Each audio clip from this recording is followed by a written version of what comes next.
Hello, everybody. I'm Andrea, and I want to share some experiences concerning my awakening and how I discovered to be a starseed. In particular, I will tell you about my one-to-one session with Elizabeth April, a popular psychic who has a successful channel on YouTube. Mm, Basically, when I was just 8 years old, I had an extraordinary experience of a close encounter with a UFO that appeared in front of me and my parents in Italy, in Celle Ligure, just in front of us, and then disappeared. And after that, I had some other experience let's say, in 2017 and 2018, um, here in Brussels. Mm, in particular, those two events came a few minutes after I had asked for a contact with extraterrestrial. So I was just looking at let's say, watching the night sky and asking for a contact. And in a matter of few minutes, I had something happening. I'm gonna give more details about all my UFO encounters in another video.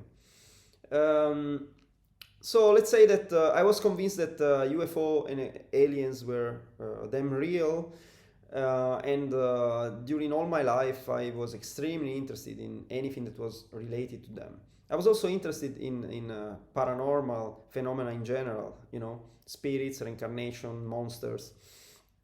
But yeah, let's say I didn't really see the connection between spirituality and extraterrestrials, despite having heard that some of these ETs could have been of interdimensional nature, for instance. Actually, the first time that I really hear heard somebody talking about aliens in a different way, connecting them with spirituality, with reincarnation, was when watching some early Elizabeth April videos. I started following her in March, April 2018, in a period in which actually I had broken my left ankle, so I had more time at home to watch videos. And and then, yeah, she immediately grabbed my attention. I mean, finally everything sort of made sense for me.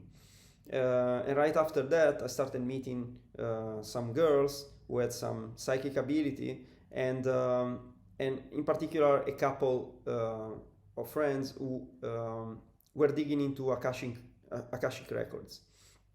So I got used to the idea that reincarnation was real, and I even did my own experiment that I will describe in some other video, in which I actually figure out my uh, details of my last incarnation as a U.S. colonel called Charles Adam Dempsey. But let's say, so things started happening to me in a very short period of time between, let's say, 2018 and 2019. Before my session with Elizabeth April, I also had a ghost at home that tried to catch my attention for a couple of days, and I started also, let's say, reading around much more about star seeds, and I started thinking that I may be I may be one. So in January 2019, I decided to have a session with Elizabeth April. She was very kind and she accepted to actually meet me in person instead of doing a Skype session, which was actually the normal way of having a one-to-one session with her. I was actually traveling to San Diego to an international conference, and once the conference was finished, I just took the bus to LA and I met her the day after. Um, During the session, at the beginning of the session, she started scanning my, let's say, human past lives, and then she started digging into my, let's say, cosmic past. and cosmic connections, which was actually what I was mostly interested in. I will play a little audio, which is a partial recording of this session with her. Okay, so I see you in other lifetimes off of this planet, and you've lived in a variety of different species, civilizations, also different like roles that you've played in that society as well. Mm-hmm. The different kind of roles that come up here are, I see you mostly in very analytical, very logical jobs, right? So I see you as an engineer. I see you working on different spaceships, like on the mechanics of the spaceship. And then at a certain point in time, you basically said, this isn't enough for me. I need something more. And like you really liked building stuff, right? But you wanted to look at the bigger picture and you wanted to help out with the bigger picture.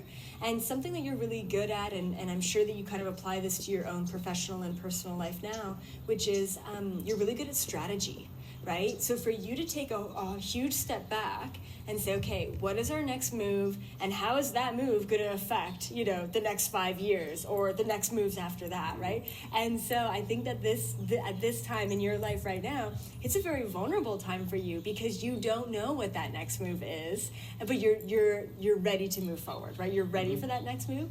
I have to say that she was absolutely spot on this. It was really a phase of my life in which things were changing, and yeah, so that's why I was there asking for more information about who I was and why I was on this earth, let's say.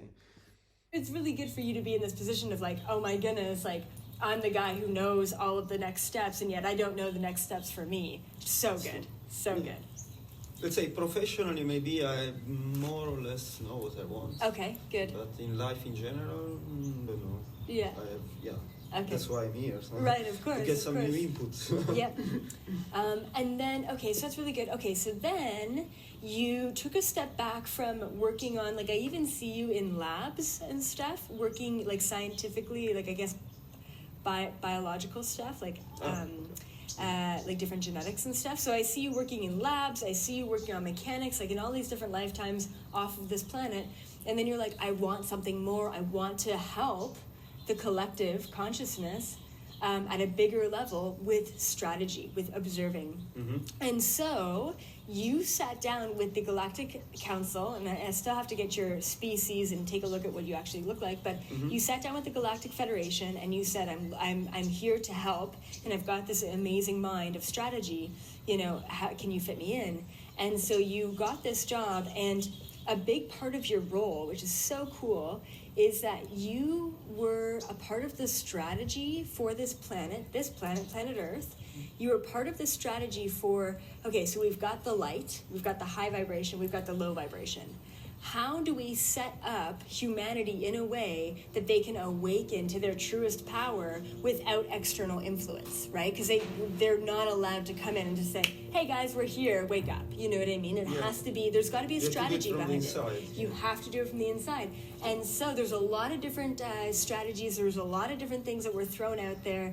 You were a part of the idea that actually stuck, and the idea that stuck was, and is still, the idea of the 144,000. Have you ever heard of the 144,000?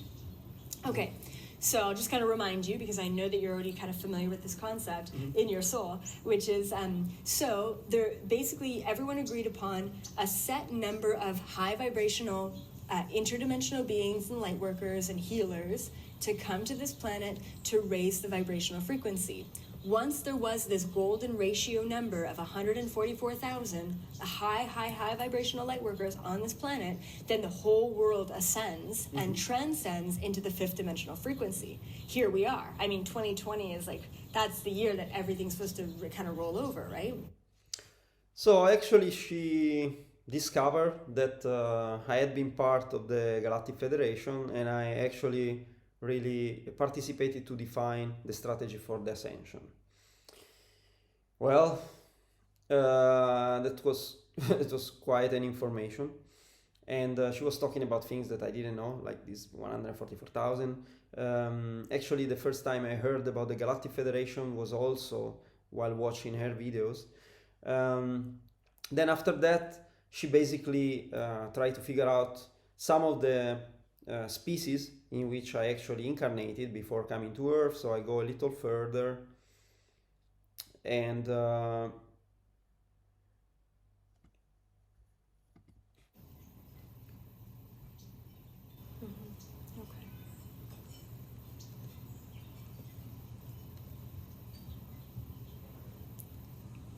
Okay.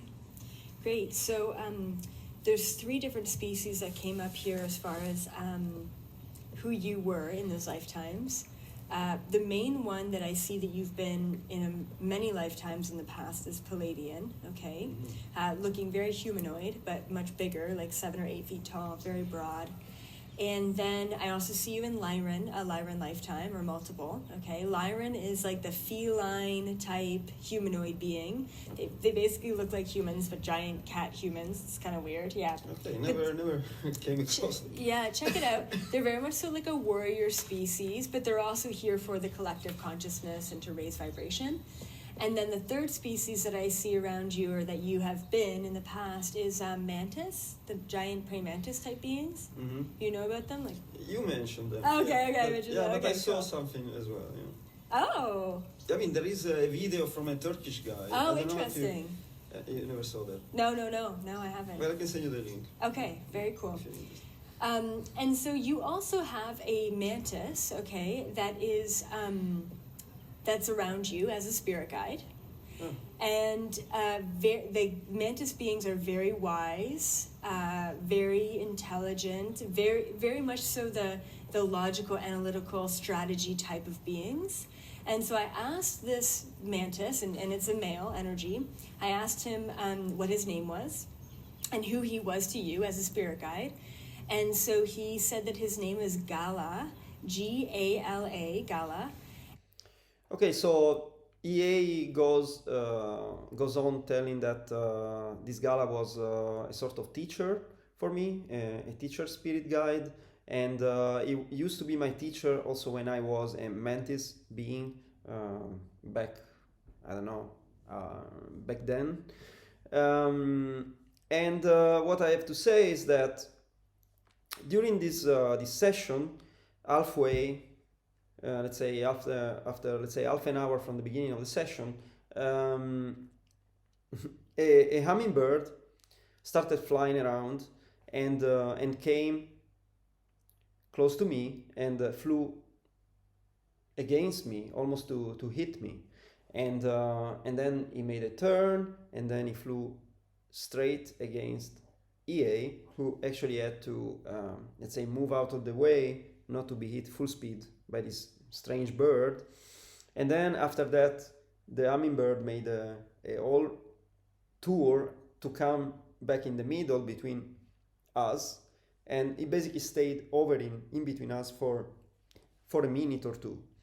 While, let's say, of course, we both acknowledge that this behavior was quite weird for a hummingbird. I used to be a postdoctoral researcher at Stanford, and I've seen many hummingbirds and never saw any trying to, seeking a contact in this very funky way. And then, yeah, we continue the session, but this particular event stuck in my mind. Okay, so let's say the session continues. Then right after that, I take the bus back from LA to San Diego, and while I'm on the bus, I decided to look for some validation of some of the many mind-blowing things that Elizabeth April told me in 1 hour.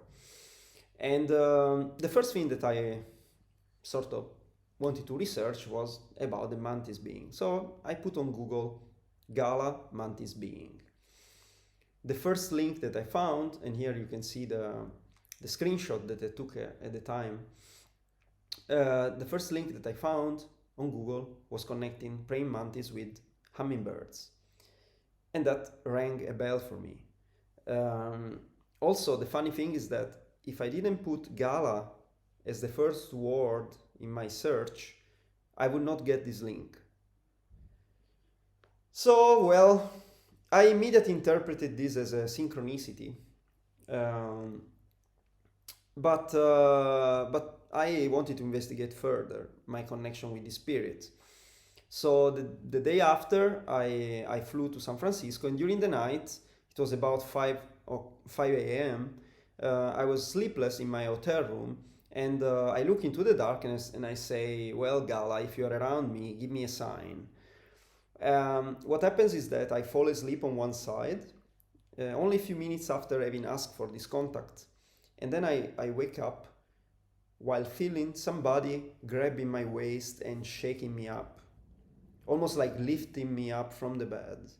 And then I immediately woke up and I look around, and I thought there could have been an earthquake or something, but then I noticed, well, there is no vibration whatsoever, and also I really felt somebody touching me. It was not just a vibration of the bed.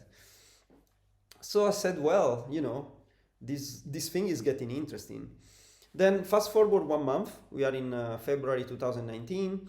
I basically went to a trip in Paris for a couple of days, and probably I got some sort of skin infection. One day I'm about to go to the doctor, and I say, okay, what's the message of the day? Gala mantis being, again, in the Google search. The first link this time is connecting praying mantis with parasites. It says something like praying mantis can have parasites or something. I was like, whoa, this is so weird. And then I also tried to do the search without Gala, and I wasn't getting this link. Similar to what happened with the hummingbird. It was really like as if this being was trying to communicate with me through a Google search.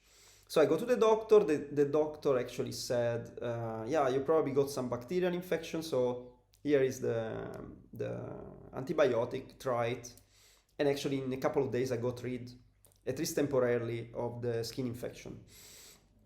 So, and the day after, actually, I tried again the Google search just for fun, and there was no way to find the link between mantis